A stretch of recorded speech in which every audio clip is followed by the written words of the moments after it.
How's everyone doing today? Today I wanted to talk to you guys about why your channel may not be growing the way you'd like it to be. The other week we talked about looking at your content from the inside out and structuring content in a way that it might connect better. I thought that was a pretty important discussion that we had, and a lot of people reacted to it. So I wanted to go to the next level here and really talk about, sort of putting everything together and thinking about why you may not be growing. I have to say a quick shout out and a thank you to my friend Justin, throwing the super chats out in advance. There's $2 to get your hair silky smooth before the strand.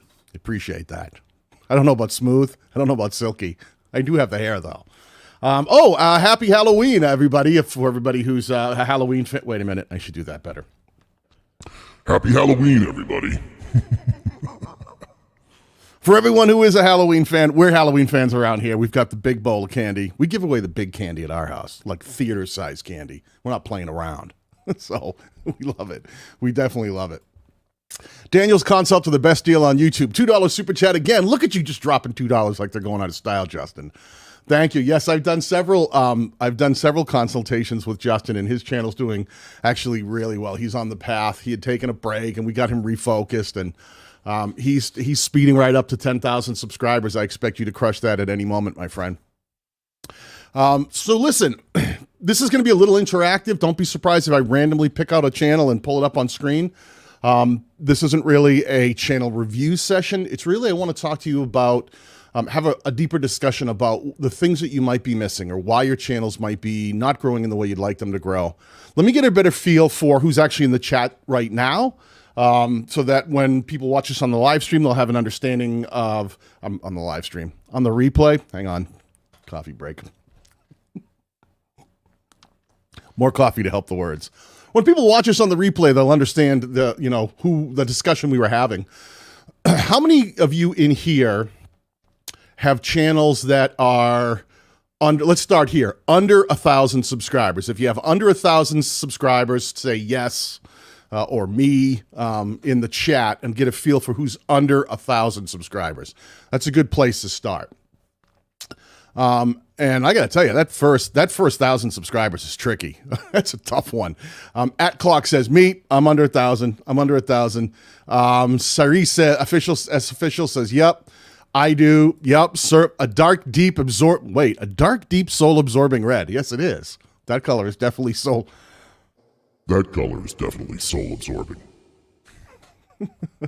Yes, me. I'm under 100, says Jay Burns. DKP Films says me. I think that's, Jay-Z, Justin, my pal Justin said it perfectly. That first 1,000 is really tricky. But I'm on 912, almost that, right?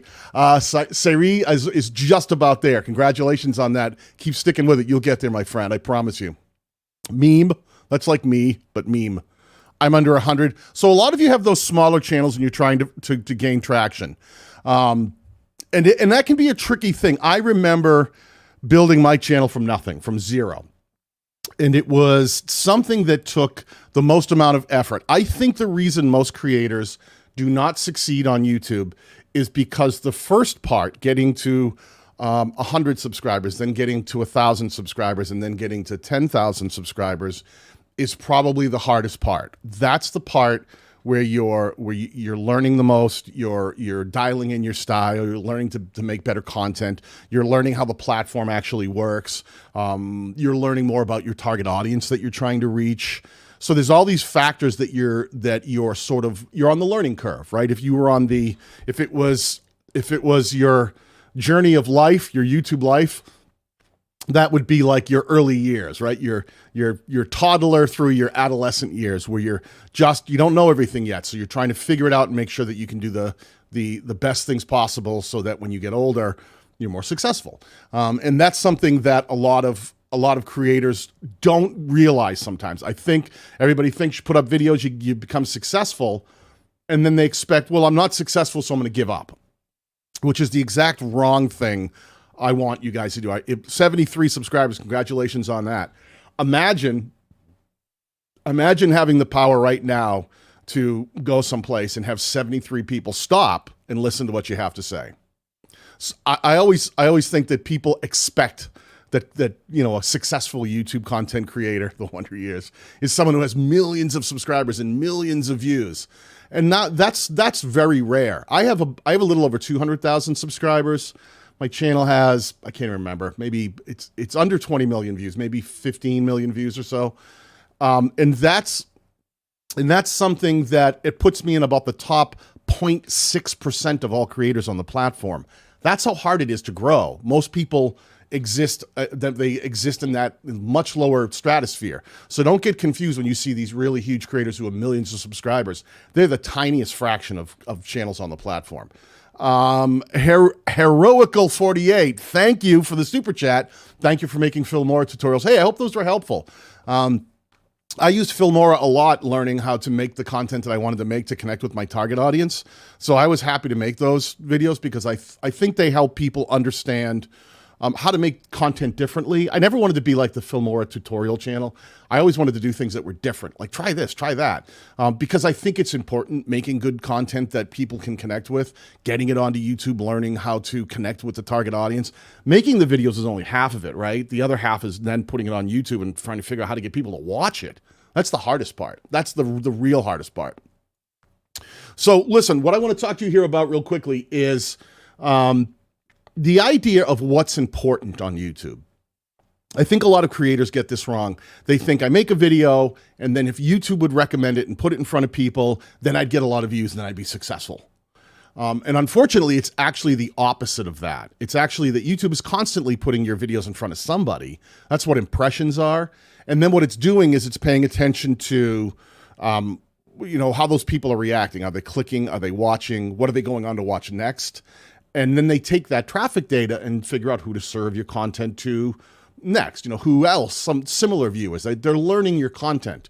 And I think a lot of creators get that wrong. I think a lot of creators think, if YouTube would recommend my content, I'd have more views. And it's actually the opposite. If people would actually click and watch your content when YouTube does recommend it, then YouTube will get that traffic data and recommend your content more. So the trick is getting into that alignment. And this is the hardest part. By far, in my memberships group, we spend more time trying to understand how to get your content in alignment, how to get your messaging correct, how to get your packaging correct, so that the people that you are trying to reach actually stop and click on that video. And it's a tricky thing to learn. I don't want anyone to think here like, I can learn this in 10 minutes. It's something we're constantly perfecting. We're constantly getting better at. When you see guys like Mr. Beast who have really taken that packaging and messaging to a new level and the structure of his content, he's got it so dialed in that every second he puts into a video is intentional. Every thumbnail, they spend hours and hours and hours wrestling about what the right thumbnail is. And then they make several, they'll spend lots of hours. And if one isn't performing right out of the gate, they'll swap to another one. They spend a lot of money and time on their thumbnails just to make sure that it really represents what's going on in the video and triggers the viewer to click. I think one of the biggest mistakes that a lot of creators make is thinking that I just got a thumbnail is just whatever. Just put it up there, and as long as it kind of looks like a thumbnail, we'll be okay. So that's one of the things I want to take a look at. This question here from Surf for Life says, the hardest part is for me to get my viewers to click this subscribe button. Let me dispel a couple of myths there. First of all, that's one of the things we're going to be talking about in my memberships group, so I want to mention it here. I think there's too much emphasis put on subscribers as a whole. YouTube doesn't really care that much about subscribers. There was a time when they did, and it was important, and they would serve content out based on subscribers. But nowadays, there's like one little part of your homepage that's your subscription feed where you can see content just from the people that you're subscribed to. But so many people, like I'm probably subscribed to 400 or 500 channels, and I only probably watch 10 or 12 of them. So just having subscribers is not enough. What you really want to do is get people watching. If you can get them watching your content and go, this was really good. I like this a lot. I want to come back and watch some more of this again. That's far more important than whether that person is subscribed or not, because subscribers is a good metric for things like unlocking some features in YouTube. If you have enough subscribers, you can unlock some features like, getting a custom URL, or being able to live stream, or being able to have a community tab, or, having channel memberships. So that's important. But in terms of, what YouTube is thinking about when they're serving out your content, they're not looking at you and saying, well, how many subscribers do you have? That's what I'm going to use to figure out who to serve your content to next. Seize the Day Studios, thank you for the super chat, my friend. I lose motivation to make videos more often due to low subs. Don't let the subs thing get to you. What I found is that if you really focus on making the content that really connects with the target audience, and we're going to get deep into this today, the subs will come. The likes will come, the comments, the views, those will all come as long as you make really targeted content that has value, and then try to package it in a way that it triggers the audience that you're trying to connect with. One of the things I find myself saying a lot lately is think like the viewer. Think like the viewer. And I think that's one of the most confusing things in here. Right now, how many people in this chat, tell me right now, how many of you think your channel's good, your content's good, you're doing the right things, but your channel should be a lot bigger based on the quality of the content that you're doing? Just say me, yes. If you think that you're like, I've got this dialed in, I'm doing a good job, I don't think that YouTube is pushing me out enough, because I think that I should be doing better. Scream it out. I'd like to say Ty said what Ty said. That's what she says. When Ty speaks, we listen. Thanks for the super chat, my friend. Thank you for being such a great resource. I know that I will have a question ready for you next Filmora stream. Yeah, we'll be doing more video editing streams. There's a neat dichotomy of making content and then getting it onto YouTube and making sure it connects with your target audience. And I try to touch on all of it. And sometimes I hit and sometimes I don't. All right, let's see right here. I've got a lot of me's. People going, yeah, me. I've got it. I am killing it. Me, I am kinda. Eric F. Drums he's being real. He's like, well, I'm kinda. Me, absolutely. All right. Let me talk about this. Hold on a second. From what I'm looking at here, give me a second here.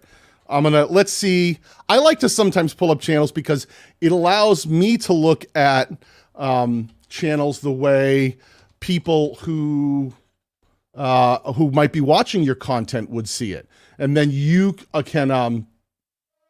can get a really good feeling for whether or not they're doing something right or doing something wrong. I think one of the hardest things for most creators is they don't see their own flaws. They look in the mirror and they don't see what they're doing wrong. They go, I'm doing everything right.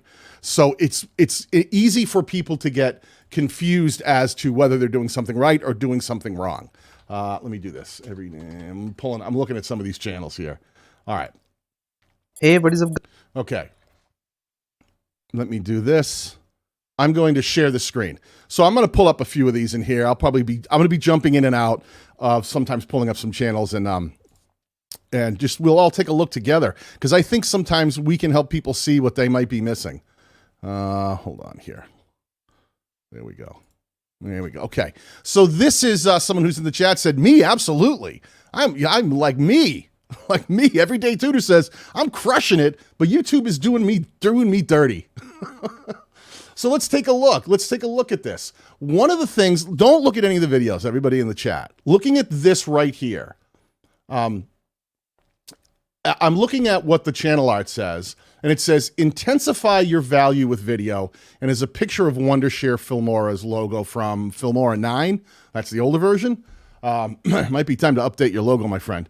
But what you're looking at here is, when I see this, I'm trying to figure out what these channels are about and what value this channel would hold for me. Intensify my value. If I'm someone who doesn't know your channel and I stop by and it says, intensify your value with video, what value? Who are you talking to? Who's the target audience? My value? I'm just a guy who watches YouTube. Like what value are you trying to help me intensify? This is one of the things when I talk about speaking to the viewer and thinking like the viewer. You have to be really smart about what you do. I like this one, custom map animation. I know whose channel you've been watching. So, this is one of those ones, when I start looking at this, it looks like you've done an entire channel trying to teach people how to do, trying to work with Filmora is part of it. Part of it is how to compress video. It looks like some of the stuff I've covered, animated backgrounds. You've gotten some views.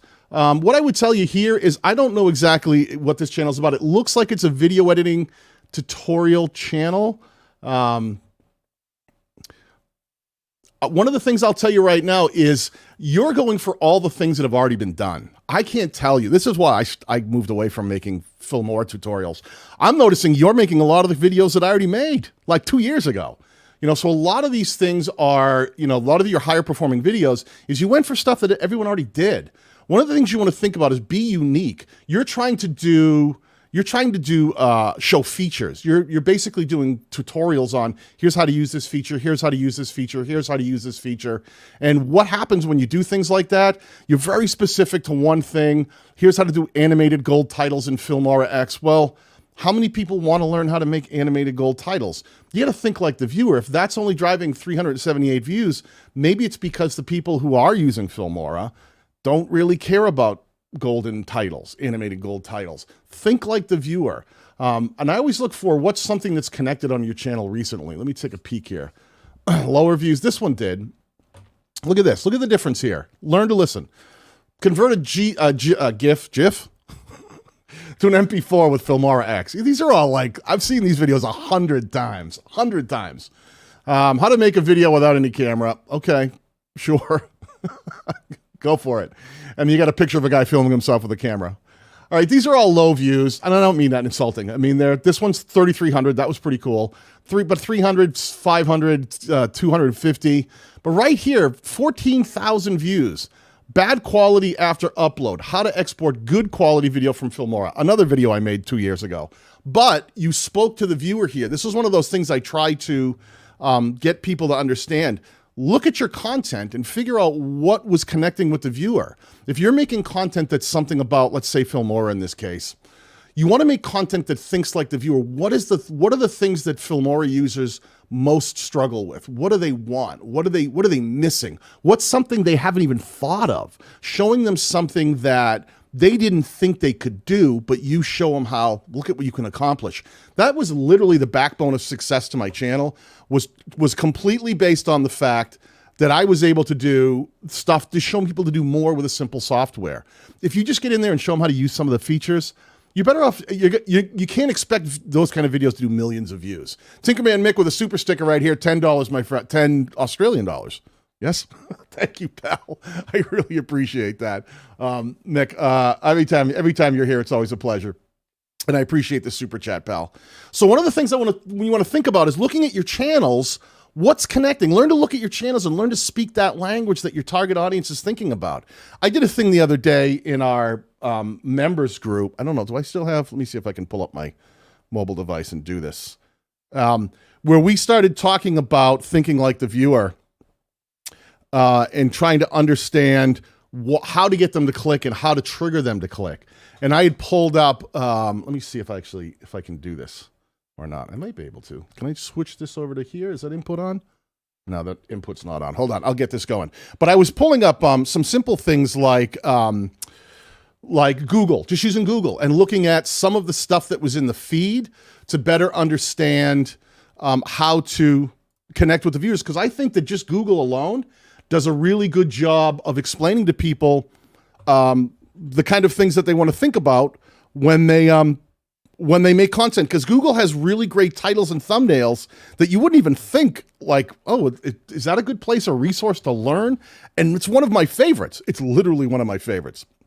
I'm going to see if I can get this up and running for you in a minute. But I love the idea of taking things like what Google shows us on the mobile device. If you ever open up like Chrome and just take a peek at what Chrome has in their listings, you'll see thumbnails and titles from like articles across the internet. And some of them are super, super compelling and can really make it easy for a viewer or a creator to understand how to make better thumbnails, how to make something that connects, how to make a better title, because YouTube does it all day long. They do a great job of it. I'll see if I can connect that after. Let me see. I'm still reading some of these other comments of people who said, it was me. I crushed it. I'm crushing it. It's me all day. I want to look at some of these other channels. Oh, here was another one I missed. Thank you, Daniel, for your help, Bettina and Laszlo. My great pleasure to help. Anything I've done, thank you for the super chat. If anything in here that I try to pass along is helpful, then I've done my job. Let me see. I'm trying to look at some of the channels who said, yeah, I definitely, I'm crushing it. And I think that YouTube isn't giving me the kind of love that I should be getting. Give me 1 second. Let me see who else said me. If I can find some of these people. Some of these channels are hard to find. All right. Here's one. I'm going to pull this channel up here really quickly. This is Mr. Block. Let me get rid of this task manager bar here. I don't like that. It's in my way. Okay. So here's one, Mr. Block. He says, me. Mr. Block said me, like dude, I'm crushing it. And YouTube's not showing me any love. I only have 72 subscribers. I've been killing it, and I've only got 7,200 subscribers. One of the things I would say to you is if I opened up this channel in mobile, it would be cropped here, it would be cropped here, and all it would say is Mr. Block and a tiny little build survived. It's kind of cut off graphisme. I don't know what this is. I wouldn't know. This looks like it might be a Minecraft channel, but that would be completely cropped off this upper right-hand section. I wouldn't know what this is. Let's take a look at what you're making. You're going for Minecraft, which has been trending. It's also in a different language. So for me, is this French? It would be harder for me to interpret some of the titles. But I know this. If I see a video like this, this doesn't scream anything to me about Minecraft. This one does. That one's a little better. But one of the things you want to think about is making sure that you're making Minecraft videos that speak to the thing that Minecraft users are really interested in. I say this to gamers all the time. Just putting up gameplay is not going to get you there. Because first of all, you'd have to be the greatest gameplay, gamer out there. You have to be so good that people go, wow, he's so amazing, I have to watch. He's just so good at the game. And there's too many gamers out there to be the best. What you really need to do is figure out a unique way to come at it. Think about what's the value for the viewer? What do you show them that they didn't have before? Because how long can you sit and watch someone else game that's just kind of an average gamer? Not for me, not long. I need to watch something that really speaks to me, that teaches me something, that shows me something I didn't understand. If you're doing something in Minecraft, then you should be trying to think about how to create stuff that really connects with the viewer and gives them value, not just, hey, come watch me play, or hey, let me, I'm playing Minecraft. And I think that's the biggest mistake gamers make, is they don't pay attention to that, the idea that you need to be different. You're trying to be so much like every other Minecraft channel that it's harder to grow. Can you check out Kid Dizzy Productions? I'll take a look. Sure. You ask for a $2 super chat? You bet. You're in. Let me take a look at and see what's going on. Kid Dizzy Productions. All right. Here's a perfect example. Let me pull this up here. Here is a channel that, first of all, very Halloween. That's cool. That's so timely. Kid Dizzy. Thank you for the super chat. One of the things listen, let's talk about this. Think about why you watch content on YouTube. Why do you watch content? What makes you stop and click a video? Is it because you know that once you're inside of that video, the person's really funny or clever or is doing something amazing? You don't know that till you click. So getting this, that was what we were talking about the other week, making really structured content and making sure we get right to the point and trimming off the fat and not putting long intros in and doing things like that, really getting right to the value. If I came to this channel and saw Kid Dizzy Productions, I would have absolutely no idea what this channel's about. None. It looks like something to do with Halloween because it's got pumpkins and stuff, but I don't know if you've just changed this channel art just for this month because it's Halloween. Then maybe that's what you're trying to get a theme. But if I saw this, I'd go, it's some kind of a channel about Halloween and costumes, maybe costumes and makeup, or celebrating Halloween. And then I scroll down, I look deeper, it's Grand Theft Auto. You're a gaming channel. You're a gaming channel. Kid Dizzy Productions, to me, sounds like a production company. I would have thought maybe you were making Halloween movies. Anybody else getting that vibe here? Looking at this top, looking at the channel art here. Let me get this full screen. Does anyone else get the impression here that this channel might be about a gaming channel? Messaging, really, really, really important. You've got to make sure that at a glance, someone knows what, putting Kid Dizzy Productions up here because that's the name of your channel, which I think is kind of a funny name for a gaming channel because it sounds more like a movie house or production house. And then I get in here and I look at the videos and it looks like you're doing nothing but gaming, exploring creepy maps, Gmod. Some of this stuff looks like it might be Halloween related because it's scariest horror game. So you might be doing something specifically because it's that time of year trying to do tentpole event. But what I'm looking at here is, first of all, the thumbnails don't compel me at all. They're really, really hard to understand. They're not grabbing my attention. They're not making me say, oh man, I totally want to watch. That just looks like a clip from somewhere inside of the of a gameplay. And look at the way you've made the title. Everybody take a look at this for a second. Look at this title. 5M vertical bar, petty crimes, vertical bar, USA, vertical bar, realism roleplay, vertical bar, ... which means it continues on and on and on and on. And there's more than just what we're seeing here. Hold on a second. Let me come over here. Let me go back this way. Too many of you are not thinking like the viewer. If I were to ask you, what's that video about, Kid Dizzy? Like, tell me what it's about. And if you said to me, oh, it's 5M petty crimes, USA, realism roleplay, I would be so confused. I'd be like, slow down. I don't know what you're saying. This is one of the biggest mistakes that creators make out there. They don't stop and go, wait, stop. What's this video about? Oh, I'm showing these, maybe it was that you're showing people whatever it was. Maybe it's a specific, how to get through a specific level of, is it maybe Grand Theft Auto? I can't even tell from here. If it is, then the minute you say that, that's what should compel you to figure out a title. Your title should be, I'm going to teach you how to get through this level on, Grand Theft Auto, whatever level, maybe it's Grand Theft Auto 5, 5M, maybe. Then I would say that's what you should be thinking about. That's what your title should be. Not USA, 5M, petty crimes. You're just keyword stuffing a bunch of things that you think is going to make YouTube happy, instead of thinking, well, wait a minute, YouTube doesn't serve up videos based on how many keywords I stuff in there. They put out videos, put it in front of people, and if people click and watch, they recommend it more. So the trick is you got to jump past YouTube and think about how you're optimizing for the viewer. Think like the viewer. Why would you watch someone else's Grand Theft Auto video or tutorial or gaming channel? If you can do that, then you can start connecting with those viewers. Think like those viewers. Let me see if I can get this. Can you check out Lad Mitch? Hey, for a super chat, I'll totally pull you up, my friend. Lad Mitch YT. Wow, this is a tricky one. Let me see if I can find you. Yep, here you are. Okay. Can I ask the guy a question? Now this is this might be in a language I don't speak, which can be tricky, so you have to work with me. Maybe not. Okay, so this looks like gaming. Lad Mitch, stay connected. Okay, first step number one here. You've got to think like the viewer. You've got Twitter up here, stay connected. Whoops, I got to share it because you can't see it. You've got all this stuff up here that's not connecting with the viewer. You're like, welcome to the channel. Here's YouTube, education content based around Battle Royale. First of all, your font is really hard to read. I can read it here with a magnifying glass, but I think this is the wrong font.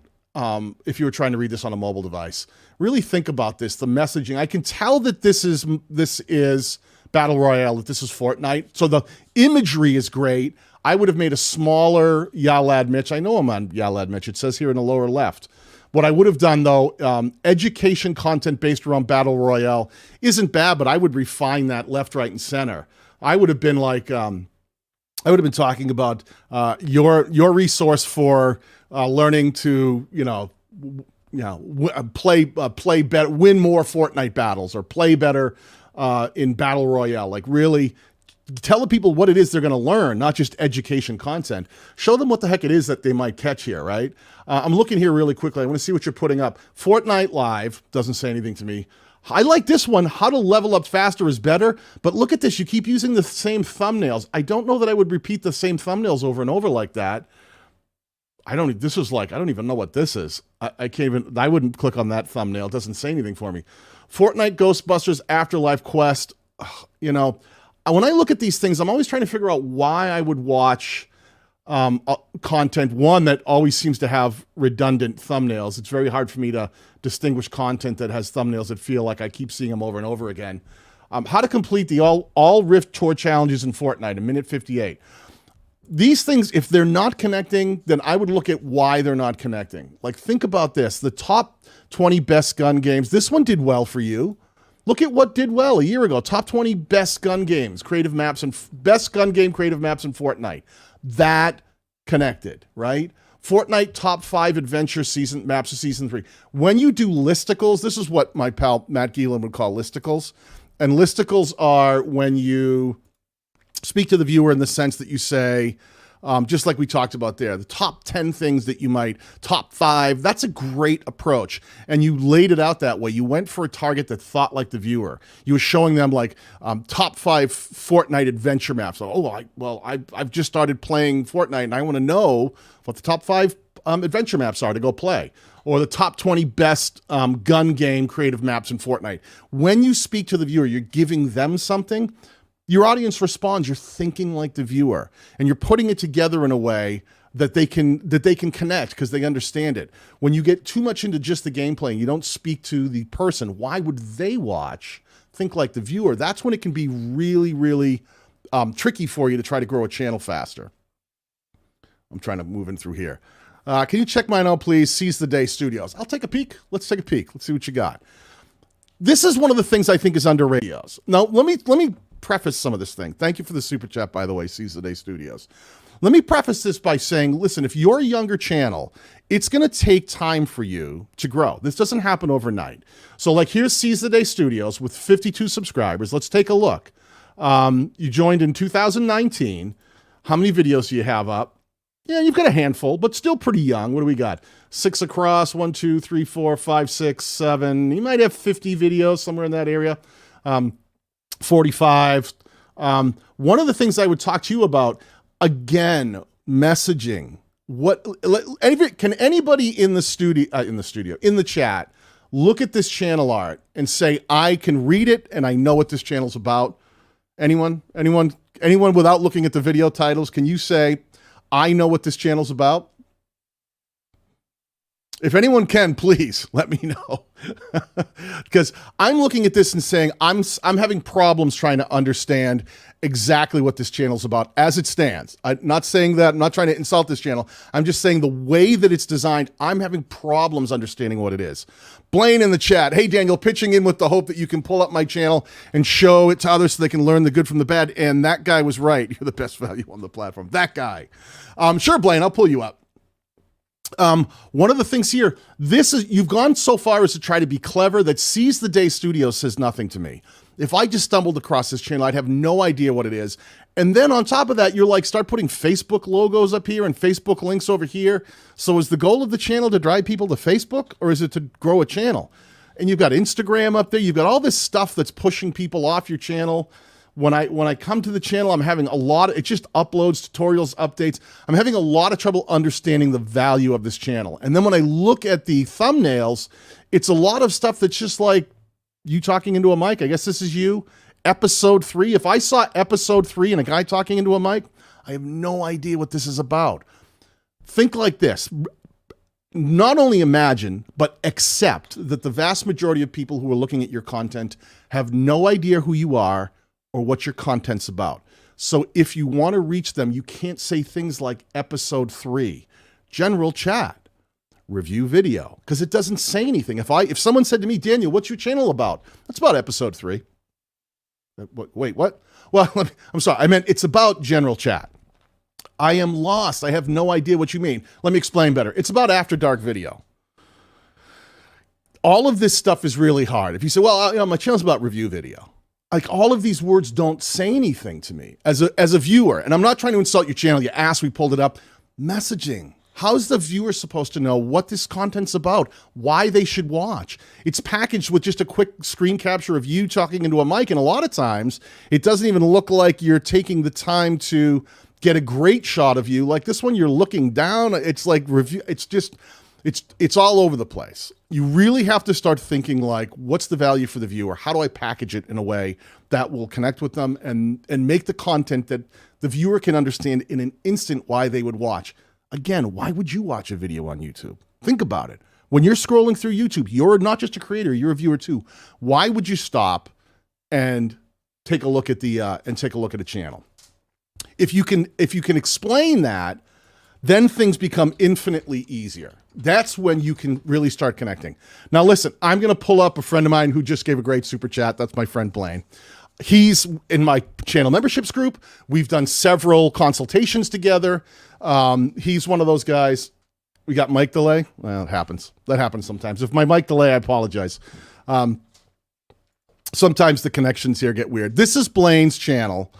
And he does, this is really easy. Look what Blaine has done. We spent a lot of time working together to figure out how to really strengthen the value of his channel. Blaine Locklear, game system mods and emulation. He's one of those guys who gets in there with some of these different game systems and modifies them, changes them, does emulation where it's really cool. But when you scroll down on his channel, he's always got really, really well-defined playlists and titles. How to mod a console the right way. Learn how to mod a console you own with these complete modding guides for popular game systems. And when you go down, he starts talking about the PS4 Jailbreak 7.55 guide, new edition, right? 175,000 views, right? When he starts talking about here, PS3 Jailbreak 4.88 CFW in just 12 minutes. 111,000 views. He's always teaching people something, showing people something, making really important, information for the people who are interested, jailbreaking and modding these systems, and then making thumbnails that just look powerful. They pop out. They got a lot of grab to them. And he can drop videos that'll drive a few thousand views in the first few days, and they start crushing it. 3 weeks ago, the ultimate PS3. Build the ultimate PS3 for your gaming setup. 72,000 views 3 weeks ago. 72,000 views 3 weeks ago. Because Blaine took the time to figure out what his target audience is interested in.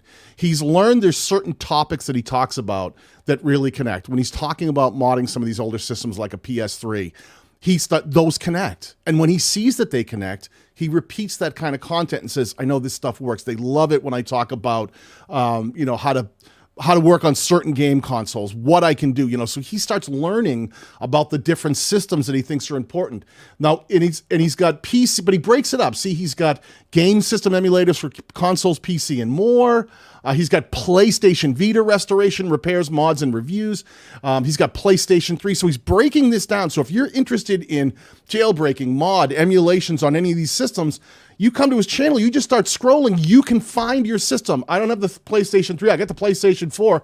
Boom. He's got an entire playlist here ready to teach you how to jailbreak it, how to open it up, how to do emulations, how to play PS2 games on the PS4 with, he shows you all these things that you might be thinking if that's something you're interested in. The viewer, thinking about the viewer, speaking to the things that's in their head.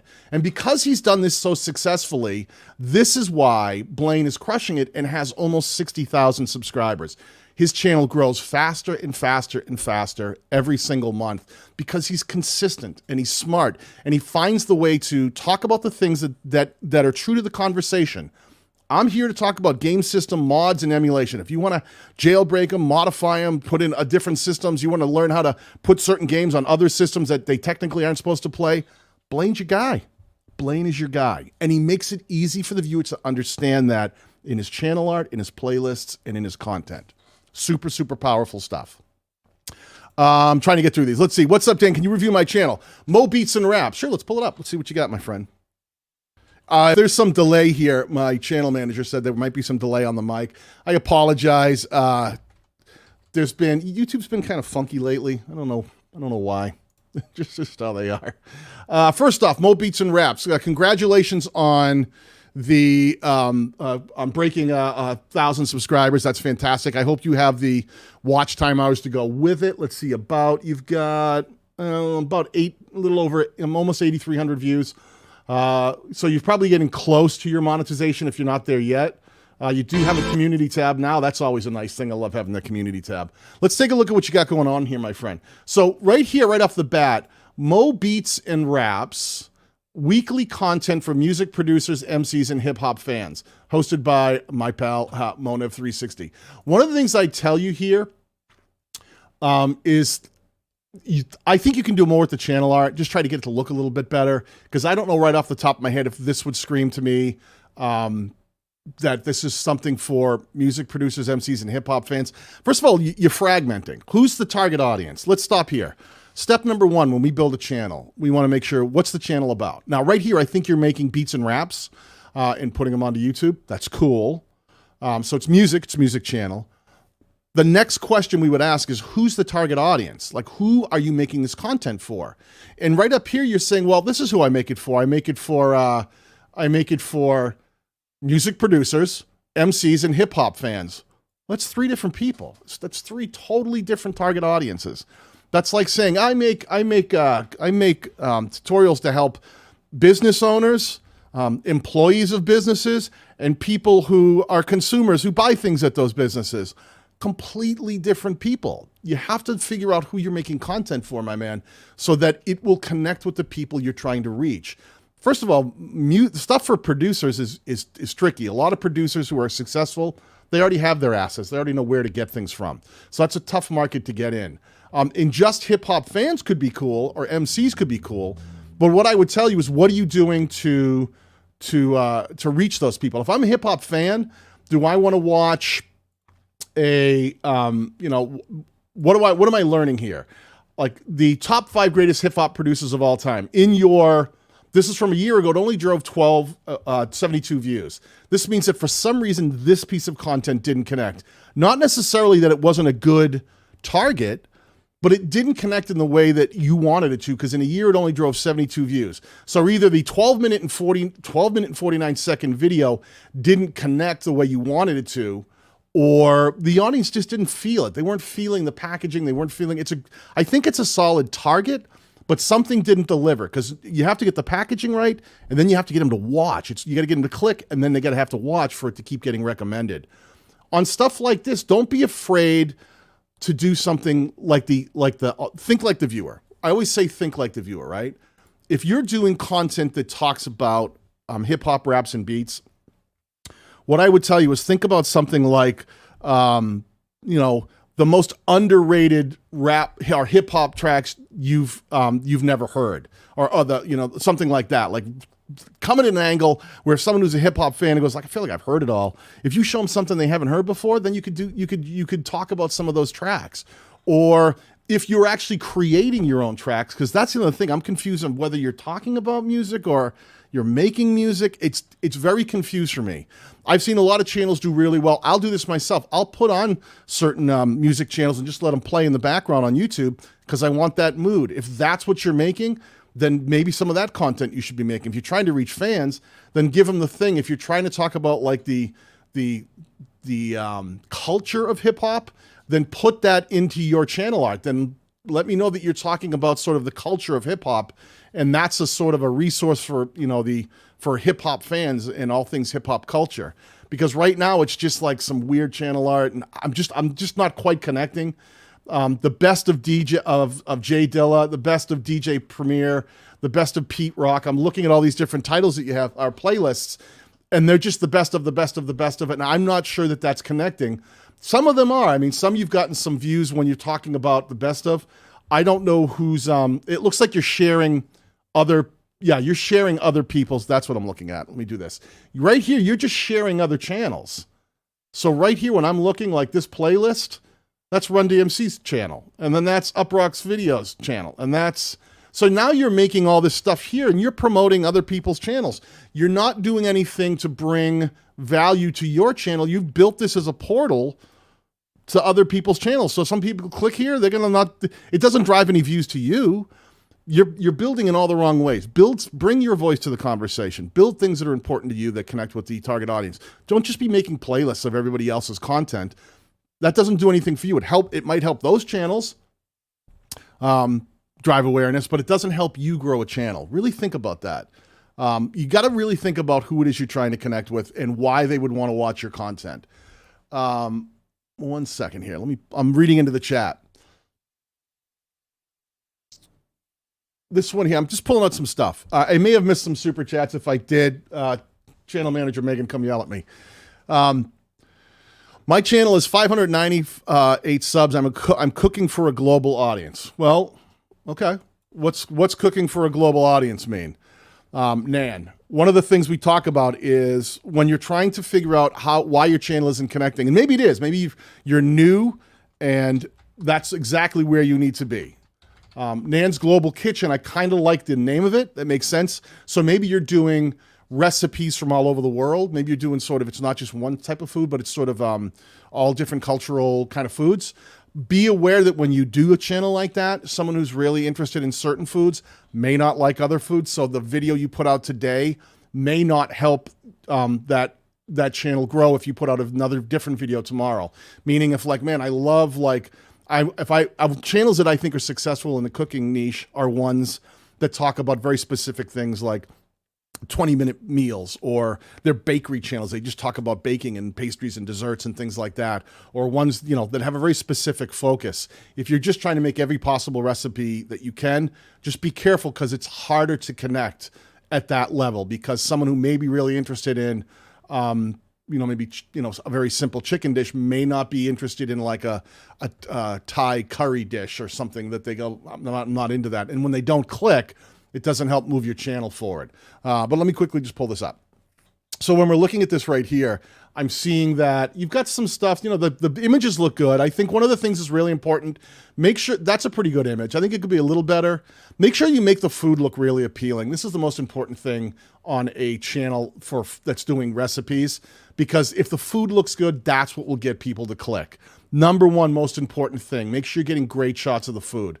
And then beyond that, you have to make sure you're making food that's connecting. Let's look at most popular.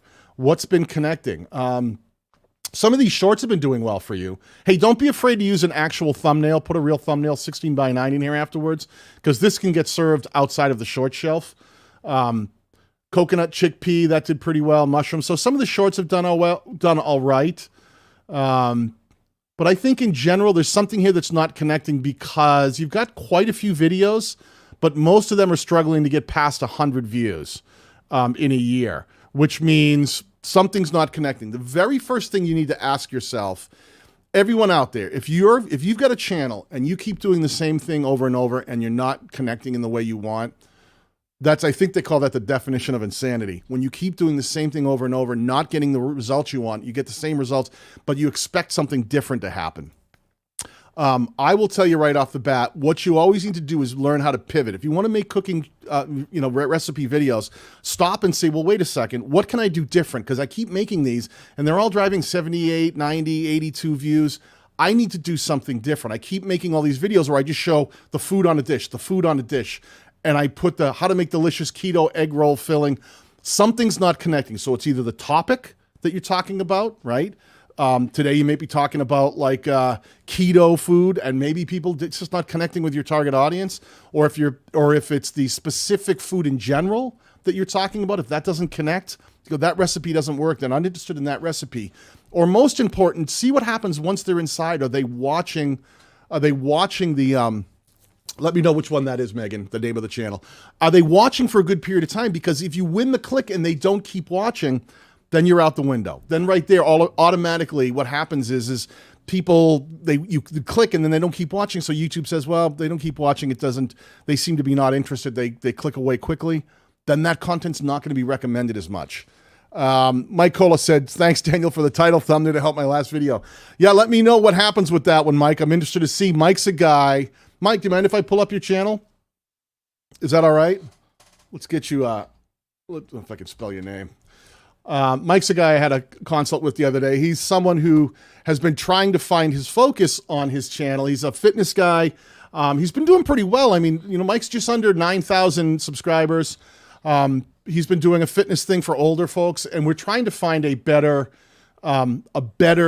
way to connect with the people that he's trying to reach. Because some of his things did really well, and some of them not so well. So we're trying to figure out how to make content that really connects. because he's done stuff that really spoke to people who were trying to lose weight, like fasting, if using fasting, taking periods where you don't eat. And that really connected with his target audience. But he doesn't want to just be a fasting channel. He wants to be something more than that. So some of these things we're trying to focus on what's been connecting, the benefits of eating an avocado every day, 24-hour fast once a week, powerful benefits, how to drop 2 meals a day versus 1 meal a day, how to drop your body fat. Mike has always built stuff that does well in search, but he wants to build stuff that connects outside of search, which means we start thinking about, well, what is the viewer thinking? What does that target audience member get all wrapped up in? If you're someone who's thinking about losing weight or you're trying to burn fat, you need to start thinking like them and trigger them, get them to go, oh, that's the thing I've been thinking about. One of the things I think people forget is that your content always gets served in up against things that aren't even related to your particular niche. It's a huge mistake for people to think, oh, I'm just going to compete against other channels like mine. The reality is you're going to be served against all kinds of content based on that viewer's interests. And you need to stop and be able to say, all right, how can I beat out whatever they're getting served today? Whatever other things are interesting to them. I say it all the time. Like, I'm interested in, music, guitar playing, Harley Davidsons. So if I'm also interested in losing weight, which I am, you need to catch me in the moment to make sure that if I'm getting served guitar videos and I'm getting served Harley Davidson videos and then I get served like a how to lose some weight quickly and safely, you have to make sure that it speaks to me in a way that makes me go, I'll watch the guitar video later. That's interesting, but I'll watch it later. I want to watch this one. This one really speaks to me. Farmer X did do a, let me see, I'm trying to catch up here. Please do my channel next. I learned everything I know about Filmora from you. Farmer X, let's take a quick peek. Thank you for the super chat. I'm more than happy to pull you up. Megan, if I miss any of these, let me know. Grab the channel name so I can grab any of these super chats that might have gone by. So here's Farmer X. Let's take a quick look. All right, this is where I need help from people in the chat. If you came to this channel and quickly looked at this channel art, how many of you would know what this channel's about? Anyone in the chat? Anybody just looking at this? I think it's about furniture. It almost looks like there may be some text up there that's cropped out, the channel art. If there's words, they're like, all I see is a sofa. It is right here. Wait a minute, where was it? I lost it. It went by too quick. None. I saw Doug, our resident mod Doug said, it's a lounge chair channel. That's what it feels like. It's like, and Paul Peck, Mr. Paul Peck, ladies and gentlemen, no idea. This is what's so important. Trying to make sure that the content that you make and the channel that you make and the way you build things makes it easy for the viewer to understand why they would watch. This is all over the place. I'm seeing a cat loves popping bubble wrap, so it's a cat lover's channel. Now it's a UT4 frag movie number 33 UT. I have no idea. It's like movies, gaming, cats. I'm so lost. It's like there's some Vine stuff in here. It's just all over the place. It's so hard for me to understand why I would want to watch this video, or this whole channel. It's all over the place. You're trying to make whatever you feel like making instead of thinking about what can I make that would get the viewer to come back tomorrow and watch another one of my videos. You've got to have a value proposition in place. This is the big mistakes. Think like the viewer. A viewer wants to go, I want to subscribe to this channel because it does this really well and I love this. That's why I come back. If you're just throwing a bunch of stuff up there and you make it hard for me to understand what it is, those viewers aren't going to come back, and that's hugely problematic. Hugely problematic. Wait a second, I'm scrolling, trying to get through. I think I missed some of the super chats that were up there. I'm trying my best to keep up. Megan, any help would be appreciated. Jazzy, I see one here from Jazzy TV. I'm going to see if I can get you up here, my friend. If I can type your name. There was a super chat. I'm trying to find Jazzy. And we've got 76 Vet. I've got you in there as well. So let's see. Here's one right here. Jazzy TV. Oop, here comes the music. I'm going to get demonetized. So Jazzy TV, first of all, it's got pictures of you taking selfies of yourself. I don't know what this is. If I were to go, the name of the channel is Jazzy TV. I'm not sure that maybe your name is Jazz. I see you taking selfies. I see Chanel logos in the background. I see new videos every week, product reviews, food vlogs, entertainment. Jazzy, you're all over the place. Who's your target audience? And it can't be people who think I'm entertaining. It has to be someone you're trying to reach. Are you a food channel? Are you a product review channel? Vlogs isn't even a channel. It's a style of editing. I always make that joke when someone says, like, I say, what kind of content do you make? And you're like, oh, what's your channel about? You're like, oh, I'm a vlogging channel. I always feel like that's like if someone came to me when I was playing professional music, and if they asked, what kind of music do you play? And I said, I play live music. Vlogging is just a style of creating. It's not a thing. You have to vlog about something. It's just being out there in the moment and doing it, kind of off the cuff. But it has to be about something. So take the word vlogs out of there. Take the word entertainment out of there. I hope that most channels are either entertaining, satisfying, relaxing, whatever they're supposed to be. But you need to get focused on what it is you're making content about. Because if you make it hard for the viewer to understand, it's going to make it hard for your channel to grow. Now, you've got 1,550 subscribers. Congratulations. You've had content that has 81,000 views. I don't know if that is organic, but let's say it is. New speaker in my car. Did I hear you talking about new speakers? So someone who's interested in this JBL GX628 speaker would go, this was awesome. I loved the speaker. When I want to learn about how stereo equipment for my car, I go to Jazzy TV's channel. And then you go IKEA mattress shopping. And I go, I'm not interested in IKEA mattresses. I wanted to learn about speakers. That's what the channel's about, right? Speakers? Nope, it's about mattress shopping. Wait, stop. It's about printers. Apparently, Canon Pixma TS2 for edible cakes. So this is for printing on cakes and having it be edible. It's just all over the place. And then you go to movies, Squid Game breakdown. Then it's shoes. Now we're shoes. Nike Dunk Low. Jazzy, you gotta pull this into shape. You're trying to reach everybody. You're like that store that can't figure out what it is. It doesn't know what it sells, so it tries to sell everything, and nobody goes into that store because they don't have enough of that one thing that you'd want to come back to.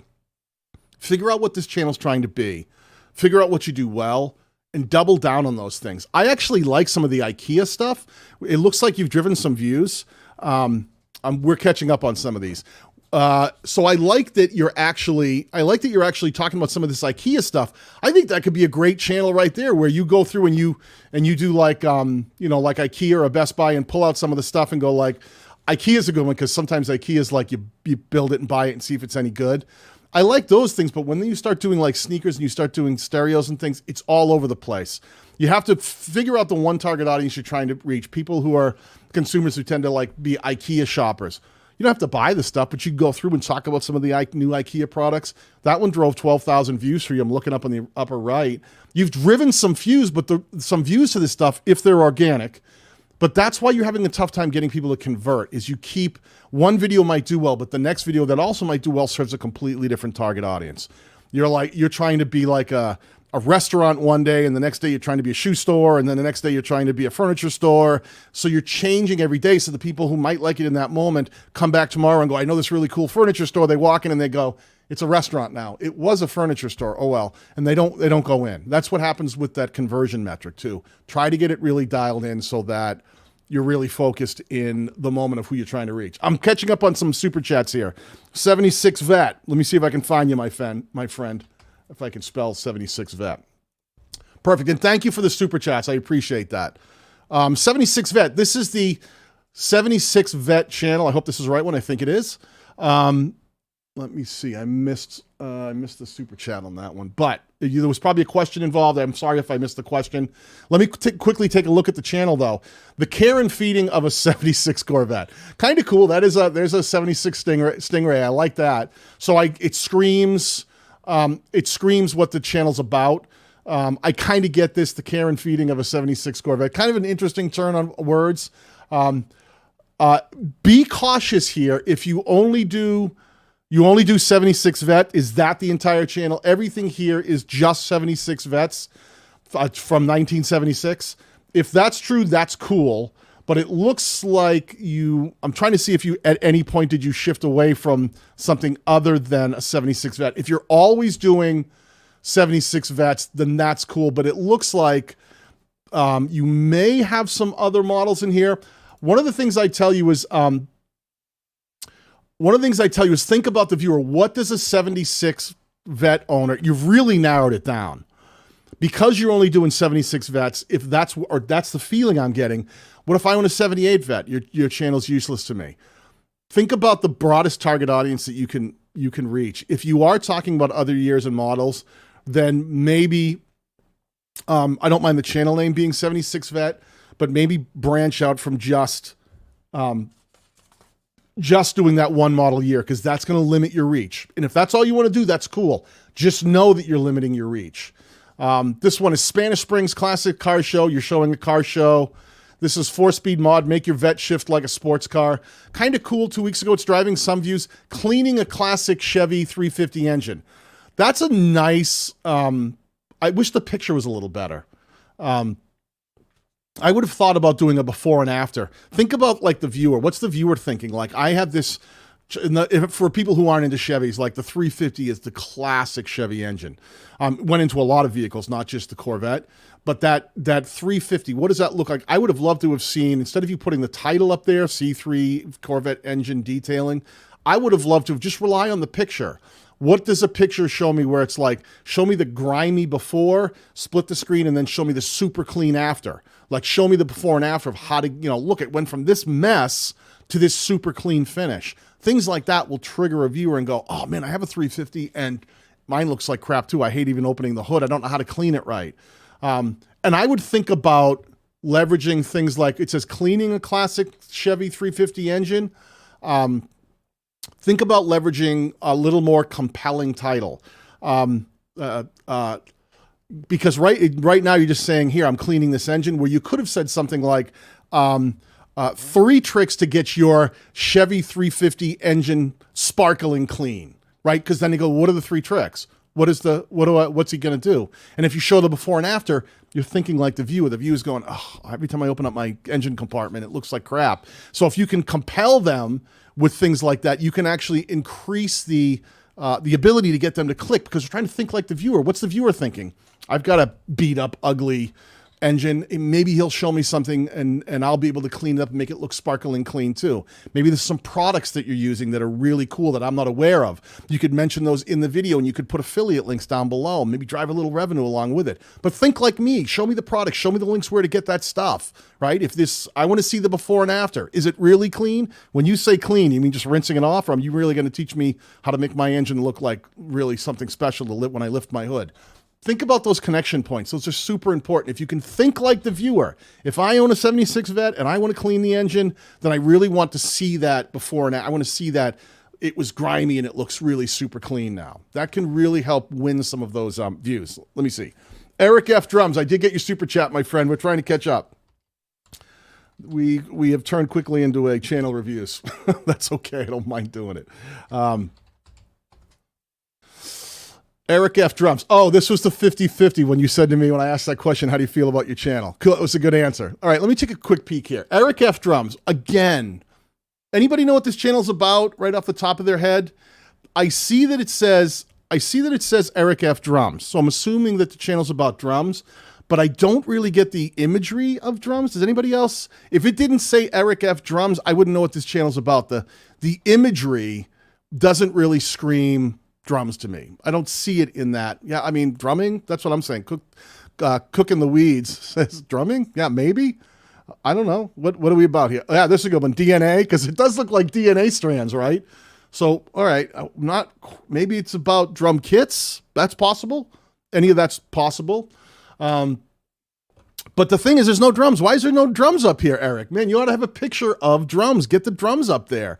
Trigger me as a viewer, right? And when I come here, you don't have any good playlists. It says uploads. Again, let's think about this. If you have stuff on your homepage, you have shorts and uploads. So think about how this stuff, everybody, think about how these things work out of context. If someone comes to your channel and they haven't seen it, I'm looking at it, and I got someone sitting next to me with a blindfold on, and they go, all right, tell me tell me try to explain to me what the channel's about. And I say it's about uploads. Is that going to help them understand the channel? Why they would want to watch, why they may want to subscribe, why they might want to come back and watch more videos? What if it was just shorts? Again, these things aren't helping your channel. You want to think about how you can connect with the viewer. Try to find that interest point, right? Try to think about who's the target audience you're trying to reach. Mastodon, Tear Drinker, drum cover. So you're doing some covers, Ride Like the Wind covers. So these are covers. It looks like you're doing some drum covers. Listen, you've got to do Enter Sandman, Ghost Meets. It's all wrong trained. Oh, so are they all drum covers? Then you need to explore. There are lots of great cover channels out there that do covers of stuff. And if you want to find out how to do it right, then just type in drum cover, because you'll start seeing what drum cover channels look like and what's successful ones, right? Like Someone Behind a Drum Kit, right? 1.4 million views, picking the right song to play. This one right here, look at this. He's doing Take On Me, right? Everybody knows that Aha song from 3 months ago. He drove 337,000 views. Guy behind the drums, cranking on them, and he put the name of the song in the thumbnail. So I know right off the bat what song he might be covering. This girl cranks a lot, but she's also like kind of looks like a model. So I think part of the intrigue is that she's good looking and she kicks the crap out of a drum kit. I will say there's a lot of female drummers that have an advantage, because I think people traditionally don't think of females beating the hell out of a drum kit. So they do really well on YouTube because there's an intrigue factor. Like, can she really hit the drums? And when they do, it's super impressive.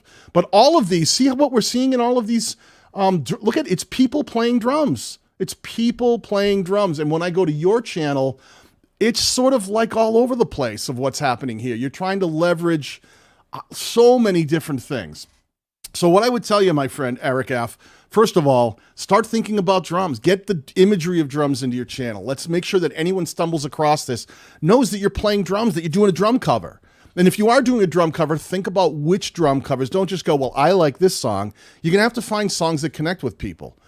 Be really careful with doing covers too with drums, because anyone who's doing cover songs out there knows it's really tricky to get the mechanical and the sync licenses. Sync is for video. There are some things you can do. Here, let me show you one. I think it's We Are the Hits. I just talked about this in my I was in front of a USC. One of my friends, he's a drummer from Warrant, and he's a professor at USC. I was in his class the other day live talking to some of his students. This is a thing called, if anyone's out there doing covers, this is a site called We Are the Hits. If you're interested in doing covers and not getting copyright claims, what you do is you sign up to We Are the Hits, and what We Are the Hits does is they have teamed up with EMI, Cobalt, Warner Brothers, Sony, Universal. So they're teamed up with all these major label record houses and publishers. And what they do is, if you got to do a cover of a song, you sign up to We Are the Hits, which I think is free. It's not like a big paid thing, although I think they may have paid levels. But you can sign up for free. You upload your video to them first. They put a digital fingerprint. Basically, they put it into their catalog. Then once they've given you the clearance, you can then publish your video to your YouTube channel. And they're going to claim your song, not a copyright strike. They're going to claim it, meaning they're saying, we know that this person, whether it's Eric F. Drums, he got our permission.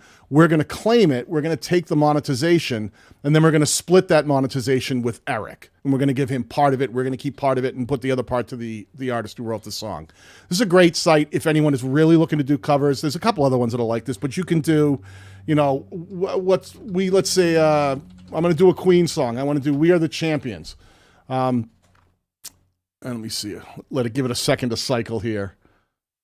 And there it is right here. You can see that, they've got there's Freddie Mercury, right? You can see that they've got licenses for all these songs that you'd probably want to do. Not every single niche. Whoops, hold on a second. But just pretty much anything you can think of. If you want to do a Queen song, you can look by artist, right? You can then go down and you can start seeing all of this different music that are that's actually available to you by song title or by band. They have quite a few. There's not too many bands that I haven't been able to find on here, most popular hits. So jump in there and get, if you want to do that kind of cover thing, that's one. People always say, I don't know how to do covers. That's how you do it. Let me catch up here. Where was I at? Oh, God, I've got so many coming in. I'm trying to keep up. Nothing but drums. Wait, we have another drum channel? Wait, is this an all drum weekend? Maybe it is. Nothing but drums. You got it. Let's do nothing but drums. Let's see what nothing but drums has for us. Now knowing what we just saw from Eric F. Drums, nothing but drums is better, but here's the same thing. This would get cropped on mobile here and here. I'm not seeing all the drums. I think you've gone too clever in pushing. I don't see real drums till I get way out to the left and a little bit behind the words. And the other thing I'm not seeing is a value prop. Nothing but drums. Okay, were you teaching me how to drums? Are you doing drum covers? Are you a drum instructor?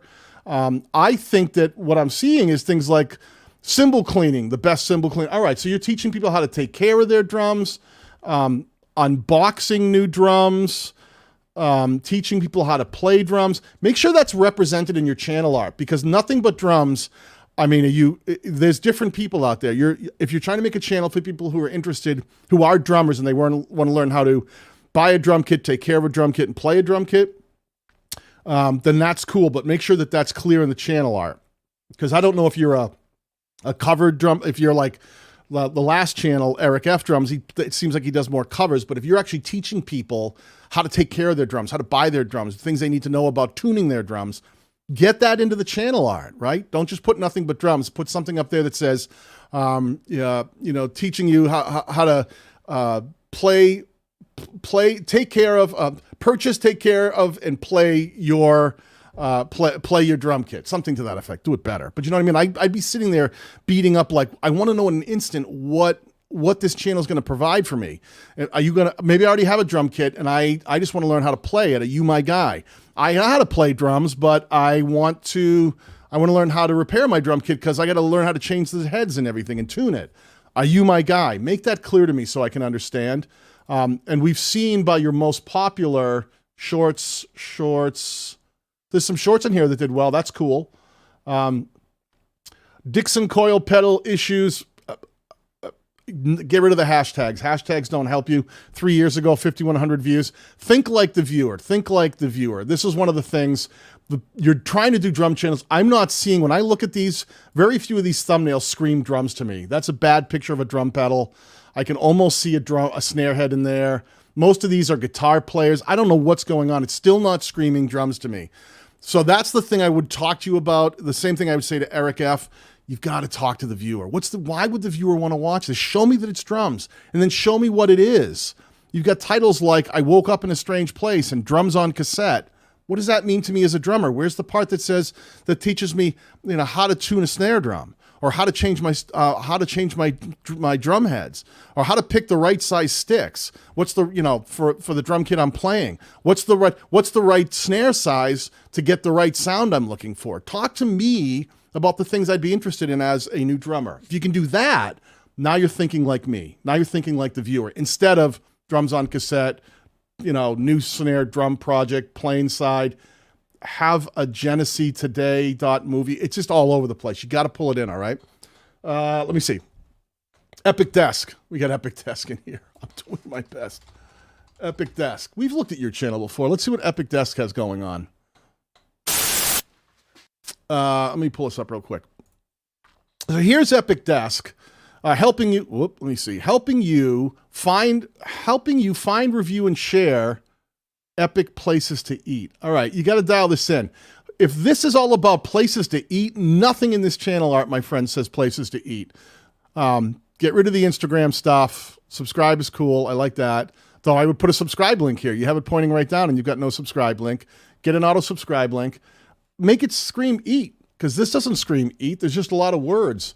So change the channel art. Make it look like food. Then it's things like, are you hungry? What does that got to do with helping me find are you helping me review places? Helping you find the best places to eat where, right? You've got to be more specific. Best barbecue etiquette tips. This doesn't look like it's finding places to eat. This looks like it's your backyard. I'm really confused here, my friend. Now you're doing McRib reviews. If you're going to try to tell me the best places to eat is McDonald's, I'm all over the place. I'm lost. You've got to get focused. If your channel is really trying to help me find the best places to eat, then you need to start thinking like the viewer and go, okay, let me start by region. Like, who am I trying to reach? People who are, going around the United States. Am I trying to speak to them? People who live in the U.S. If you're trying to find different states, let's start with whatever state you're in. Maybe you're in Louisiana. Let me try to find you the top 5 places to get, mud bugs, crawdads in Louisiana, right? The best shrimp boil places in Louisiana. Start talking to the viewer and start breaking down all of these different places if you're visiting. So I know, hey, I was thinking about taking a trip to Louisiana. I was going to go do Fat Tuesday out there. I'd like to know what are the good places to eat. Then you need to help me do that if that's what your channel's about. Just putting this stuff up here that's all over the place and unfocused, that you're doing backyard barbecue, then you're talking about McRibs, Las Vegas dining at home. I'm all confused. World premiere of the Epic Force. I'm all over. The only one that seems closer, 9 tips for eating in Las Vegas. What are the tips for dining in Las Vegas? You're going to teach me how to dine? I know how to dine, right? Hold the fork in one hand, hold the knife in the other. You need to talk to me like I don't need tips for eating. I know how to eat. What you need to do is give me the best places. And if you're going to say the best places, speak to the viewer. Maybe I'm really into steak. I'm a steak eater. I do love steak. The best steakhouses, the best steakhouses in Las Vegas. That speaks to me. If I'm going to Vegas and I'm a steak lover, then you go, if you're into steak and you're planning a trip to Las Vegas, these are the top 5 steakhouses you have to consider putting on your itinerary while you're out there. Talk to me like that, and then I'm in. Then I'm like, I got it. I know what you're doing. Then I'm in it. The epic stomach. I like that. The epic stomach, right? So that's when you start thinking like the viewer. Think about the viewer. What is the viewer trying to do? When you've got it all fragmented like this, it makes it so hard for the viewer to grasp onto what this is and come back tomorrow and want to watch another one. Really, this is what we know. Listen, every one of us, when we find a TV series that we like, or a movie series that they're doing sequels, or a Netflix series that's going on, we come back because we train ourselves. We go, I liked it. I know what to expect. I'm coming back. If you're into Loki, which I am, then I think the whole idea of like the TVA and everything is really cool. So if you're into that show, you know what to expect. You'll come back and you'll watch the next episode of Loki because you dig it, because you think it's cool and you think they're doing a good job with it.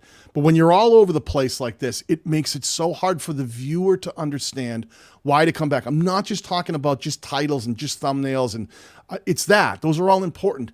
But you got to think like the viewer. What's important to them? Think about what might be important to them. Like, well, I'm going to Las Vegas. I'm be eating at some restaurants. Stop. Think about the viewer. What would a conversation with someone who's interested in going to Las Vegas and is interested in some of the food that's available there, what might they say? What might they ask? What might they think? Where are the best steakhouses? What's the best Italian restaurants in Las Vegas? What's the cheapest place to eat? What's the cheapest fine dining in Las Vegas? Like how to eat great meals on $20 a day.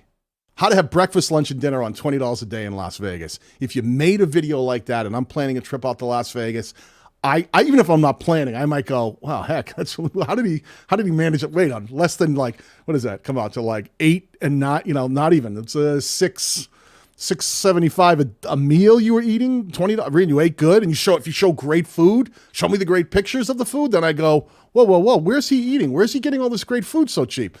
Trigger the viewer. Think like me. Think like what stopped me in my tracks and go, whoa. How's he doing this? And show me that you can eat on a budget, and get great food. Then I'll watch. Oh, I got a list in front of me. Freedom Stacker gave me a super sticker. Let me quickly say thank you for that. And let me just see if I can pull this up. Freedom Stacker.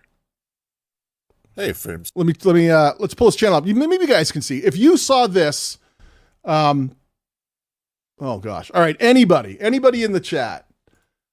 Freedom Stacker, I've been stuck in the low 900s for a year. Any tips to make it to 1,000 subscribers? Well, we got you right here, pal.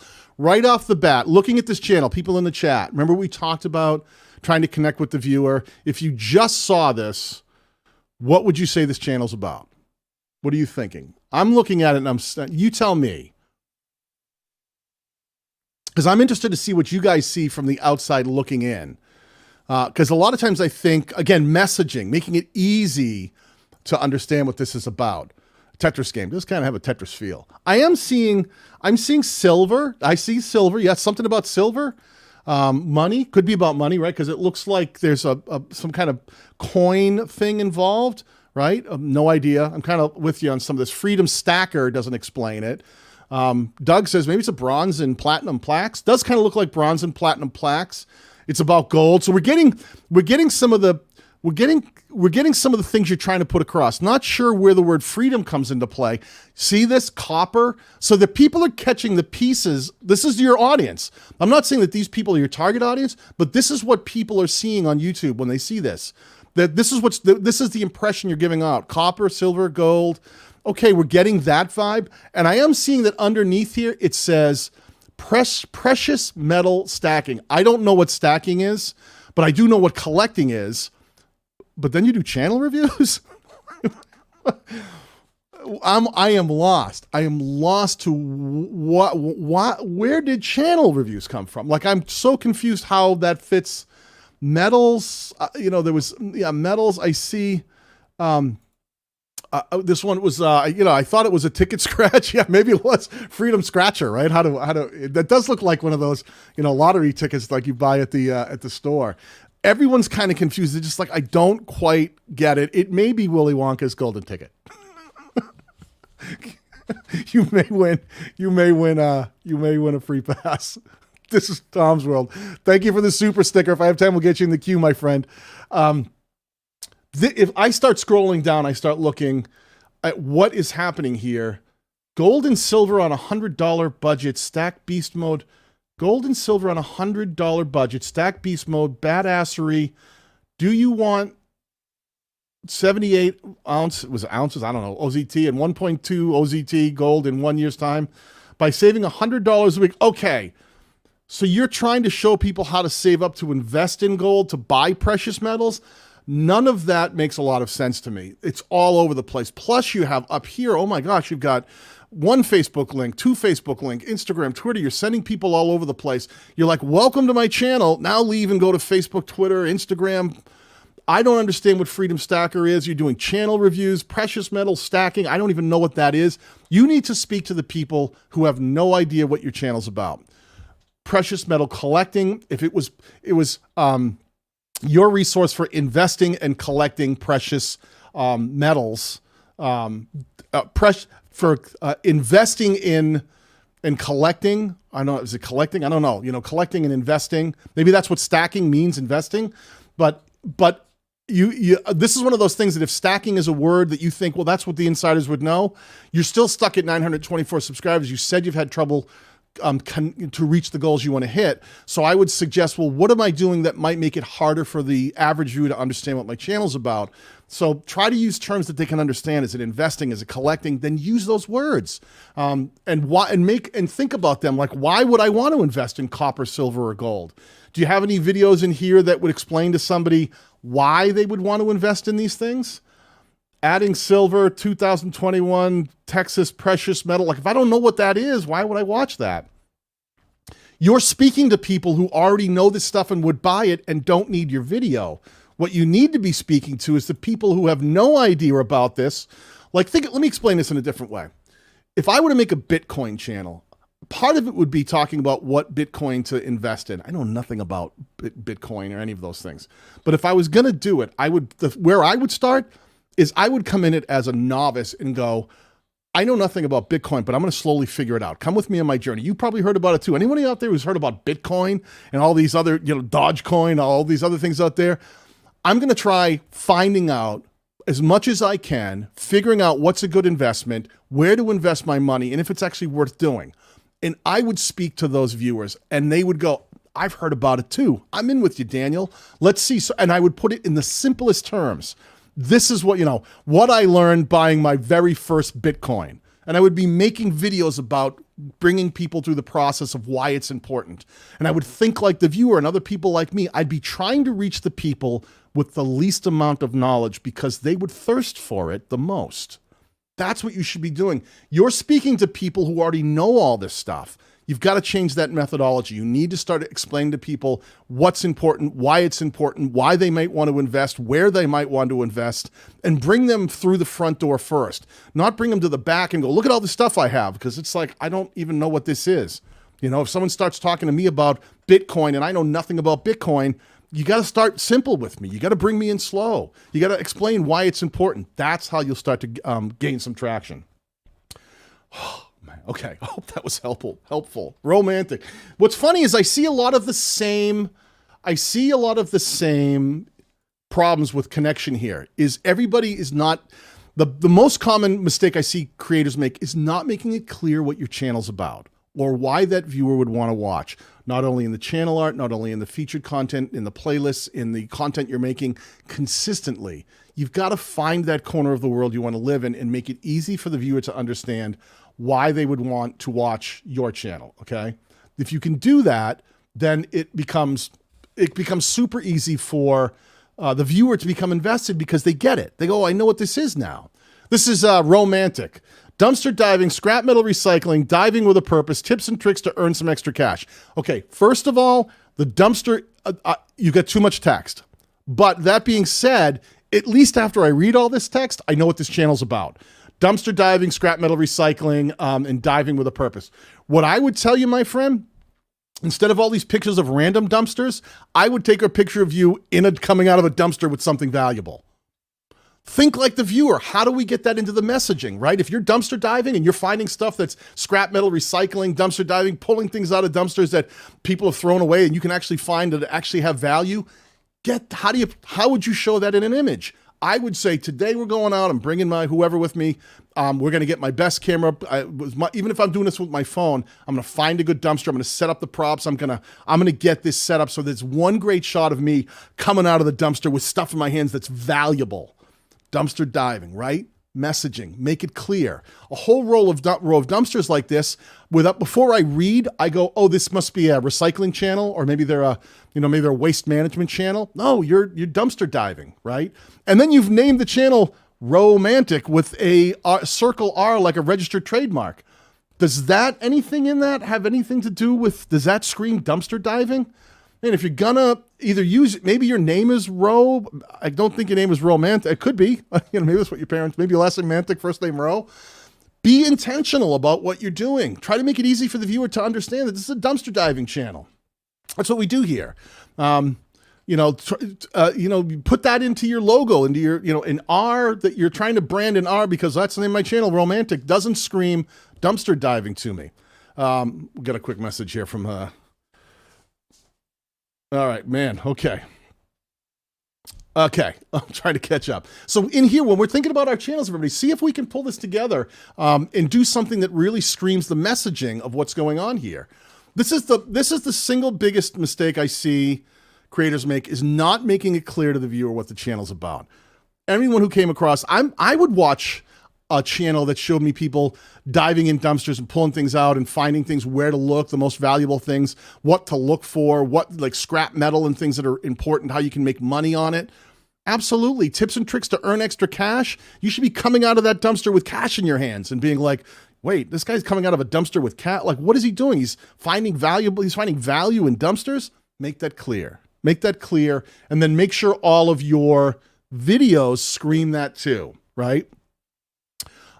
Just making stuff that says dumpster diving for goodies may not be the best way to go. Like trigger the viewer, make them say like, if you had a day where you found $3,000 worth of valuable things in a dumpster, then do that. I found $3,000 in this, worth of goods in this dumpster.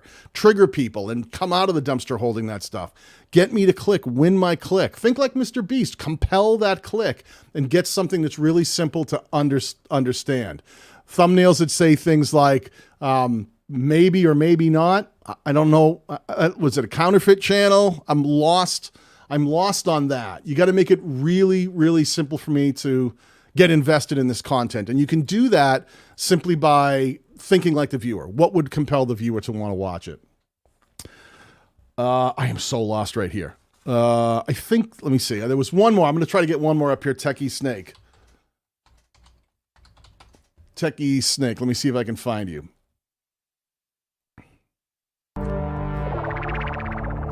All right. So this is another channel that gave a super chat. I appreciate that. Techie Snake. Let me kill all this stuff out of here.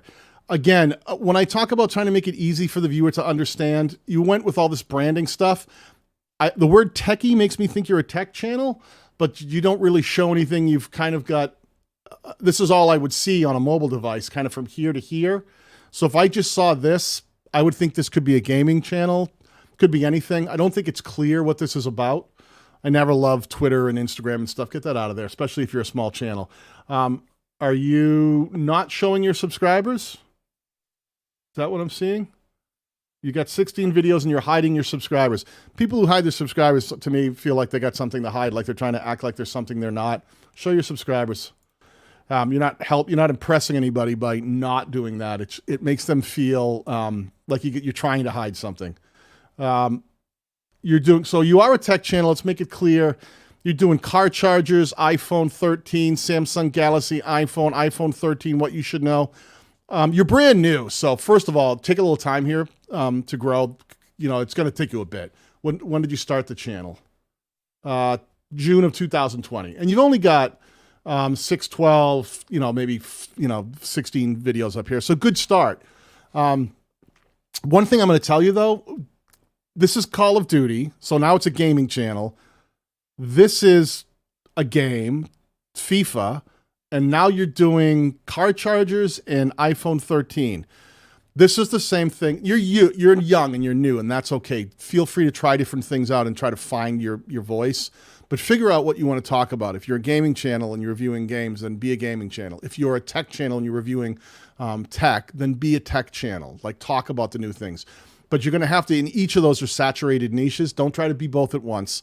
Try to think like the viewer. If there's a new iPhone that comes out, don't just do an iPhone 13 review, unboxing, whatever the thing, because everyone's doing that. You're going to need to come at it at an angle that everyone else isn't doing it, right?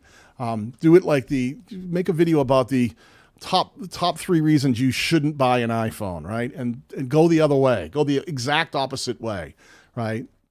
Do something that makes someone click, or if you really do love a new iPhone, then don't just do the iPhone. Talk about like pick some things like top 5 things you didn't know you could do with your iPhone. And then talk about completely hidden features that people aren't paying attention to. Come at it from a different angle. Don't talk about the camera quality. With a small channel like you're going to have so much competition. It's going to be really hard to be found. So think differently. Think like the viewer. What's someone who, if I've got a few different iPhones, I don't know. I don't even know what I own anymore. I give up. What do we have on it? 12s? What I would tell you is think about, things like if someone sees a new iPhone coming out, what might that iPhone user be thinking? A lot of them are, tech heads and they want the new thing because it's new, but they also might be thinking, do I need it? What's different? Do I have to buy it? Come at it from a different angle. Do you need the new iPhone, or is the one you got in your pocket just fine? Maybe the one you have in your pocket's fine. Make a video about that and speak to the people who, while everyone else is unboxing and doing reviews, you go, maybe you don't need it. Come at it from a different angle and see if you can connect with the people. Think like the viewer, because maybe they're going, I'd like a new iPhone, but they're kind of expensive. Should I hold off? And be the opposite. Be unique. Do something that the other channels aren't doing. That's the easiest way to connect with people, is to try to get inside their heads. Tracy says, my next goal is to learn how to use as many tools on Adobe Cloud. Really important to learn as many different things as you can. I'm a huge fan of, here's one of the things I would tell you, Tracy. Being a content creator, a YouTuber, is one of the hardest jobs in the world. You have to know how to use all kinds of equipment, right? You have all this stuff you have to buy, learn, figure out how to use it. You have to learn how to film. You have to know how to video edit. You have to be a graphic designer because you have to make thumbnails. You have to know how to do a bit of SEO because you have to make titles and you have to do research. You have to be a video editor. You physically have to learn how to be on camera a lot of the time. You have to learn how to read analytics in YouTube. It's one of the hardest jobs in the world because you have to wear so many hats. And when you got a fat head like me, it's really hard to put that many hats on. So one of the things I would tell you is, yeah, as many little things as you can like focus on, pick one thing and go, I'm going to try to get better at this. And whatever that might be, stay focused on that. Don't try to do everything at once. Like slowly just work on those things that you can improve, especially when it comes to your channel. Everyone out there, when it comes up to your channel, just think about what you can do to really connect with the viewer, because you can do everything you need from a simple phone. Thank you. I've been working on this thing. It's a work in progress. What you really need to do is just try to use what you have and connect with the viewer. I have seen channels that are doing nothing but filming on their iPhone and just taking the time to make it look pretty good and sound pretty good, but they're really thinking about the content. And once they, what connects with the viewer, and once they make something that really thinks like the viewer, then they come in and they try to make sure that they make a decent thumbnail that really represents the messaging of that video. And when they go to make a title, they don't put 900 words with vertical bars and hashtags and things in between.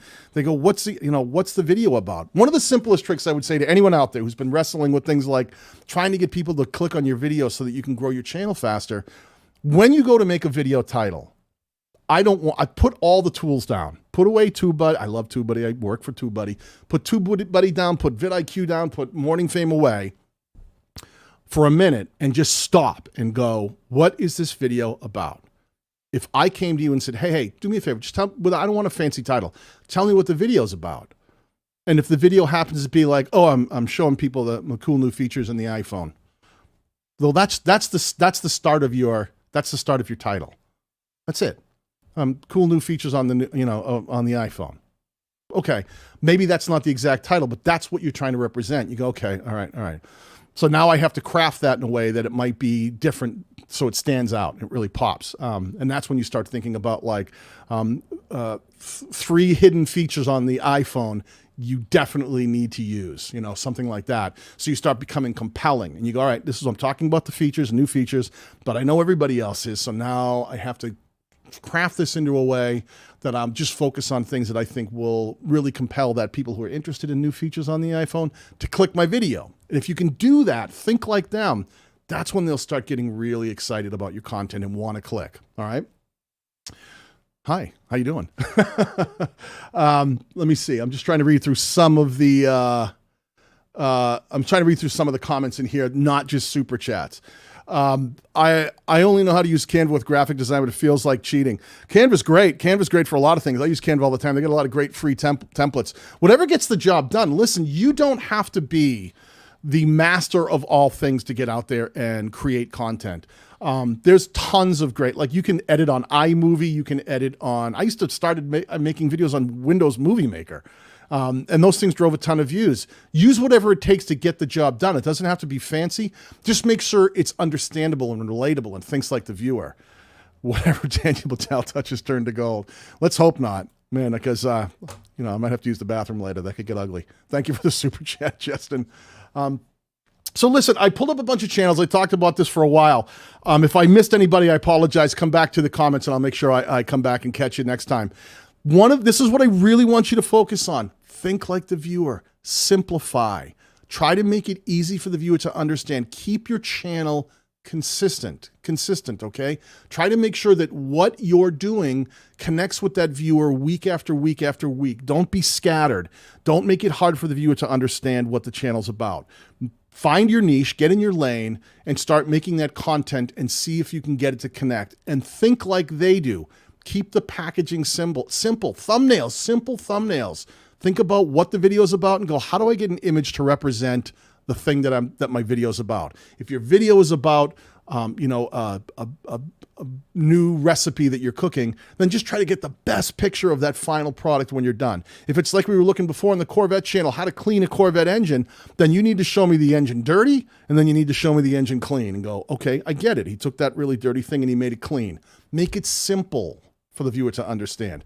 And then just get the titles to be really relatable. Don't always be trying to optimize for the machine. Optimize for the viewer, because people out there connect with what they can understand in an instant. They're going to see it and either they're going to click or they're not going to click. So you need to connect with them on a level that they see it and they go, oh, the same way you would. When you're scrolling through YouTube, you go, what makes me click? What makes me stop and watch? If you can do that quickly and easily and effectively, that's when you'll start getting people to come back and want to watch more of your content, because they'll go, that was really good. I'm gonna subscribe to this channel so that when they put up something to, next week, I might want to watch that too.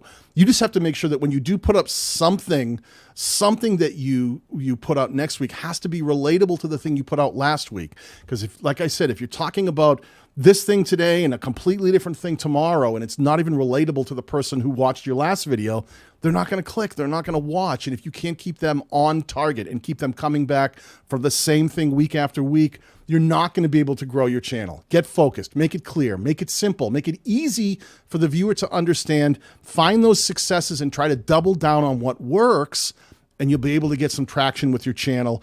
YouTube will better understand who to put this content and serve it out to, and you'll have a better chance of getting these people not only coming back and watching again, but being able to find other similar viewers who have the same interests and want to watch more of your content. All right, listen, I hope that was helpful today. I know I kind of went all over the place with some of the channels. I really appreciate all the super chats. It was very nice of you. And I hope that some of the things that we talked about here, dream sequence, that was beautiful, was helpful. And I'll try to do these more often where we can sit and we can pull channels and we can have some conversations. But think about this really, about how you can grow your channel faster, and I'll catch you in the next one.